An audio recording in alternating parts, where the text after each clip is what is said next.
फरमाते एक अल्लाह का नेक बंदा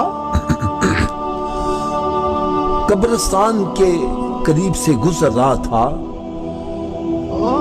असर की नमाज का वक्त था। उसने एक दिल हिला देने वाला मंजर देखा कि एक कब्र शक हुई है और कब्र के अंदर से गधे के चिल्लाने की आवाजें आई है। और फिर उसके बाद कब्र बंद हो गई है। परेशान हुए कि ये कौन बदबख्त है जिसको मरने के बाद भी चैन नहीं आ रहा, इतना शदीद अजाब हो रहा है। पता करना चाहिए ये कौन है और ये दुनिया में कौन सा अमल करता था जिसकी इसको इतनी शदीद सजा दी जा रही है। पूछते पुछाते उसके घर पहुंच गए। जाके दरवाजा खटखटाया, अंदर से औरत की आवाज आई, कौन? आपने अपना मुद्दा बतलाया कि मैंने ऐसे ऐसे कब्रिस्तान में देखा है, मैं जानना चाहता हूं वो कब्र किसकी है और वो क्या दुनिया में करता था। उस औरत ने बतलाया कि वो कब्र मेरे शौहर की है। कहने लगे तेरा शौहर क्या करता था? कहने लगी मेरा शौहर शराब पीता था और जब छुट्टी करके असर के वक्त घर आता तो शराब के नशे में मस्त होता। तो माँ इसको कहा करती थी, बेटा शराब ना पिया कर, शराब पीने से अल्लाह ताला भी नाराज होता है, उसके प्यारे हबीब सल्लल्लाहु अलैहि वसल्लम भी नाराज होते हैं। तो ये मना होने की बजाय आगे से माँ कहता, माँ तू तो गधे की तरह चिल्लाती रहती है, माँ तू तो गधे की तरह चिल्लाती रहती है। कहने लगे जब असर के वक्त ये आता नशे के अंदर धुत होता और माँ उसको कहती बेटा शराब पीना छोड़ दे, बेटा शराब ना पिया कर। ये आगे से यही कहता, माँ तू तो गधे की तरह चिल्लाती रहती है। कहने लगी जब से ये फौत हुआ है इसको हमने कब्र में दफन किया है। जब असर का वक्त आता इसकी कब्र खुलती है और अंदर से गधे के चिल्लाने की आवाजें आती। नशा करने वालों, ए माँ बाप पर तशद्दुद करने वालों, ए माँ बाप को इज़ा पहुंचाने वालों, अरे मर गए, कब्र ने तुझे कबूल ना किया, तेरा क्या बनेगा?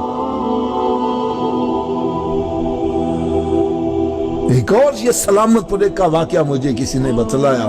कहने लगे दफन करके आते थे और सुबह जाते थे, कब्र से वो मैयत बाहर होती थी, जमीन उसको कब्र कबूल नहीं कर रही थी।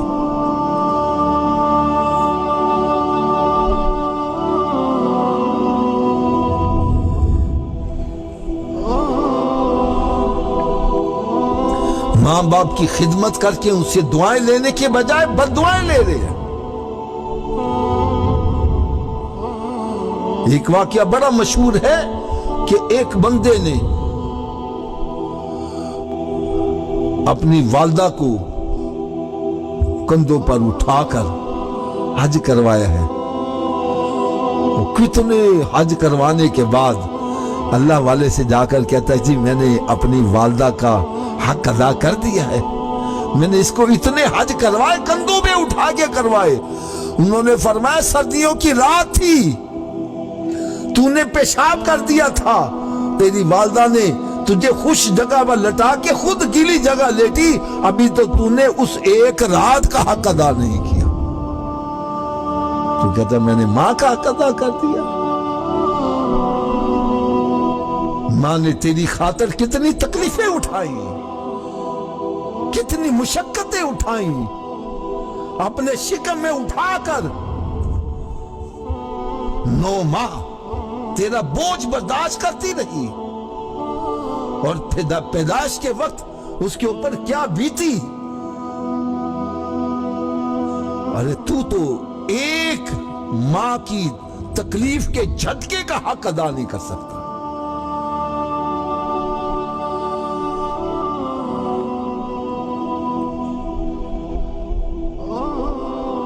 और कोई तुझे मुंह लगाने के लिए तैयार नहीं था। एक माँ थी जो कहती थी ये मेरा चांद है, ये सबसे ज्यादा हसीन है। तो माँ बाप ہی ہمارے لیے جنت ہے اور ماں باپ ہی ہمارے لیے جہنم ہے.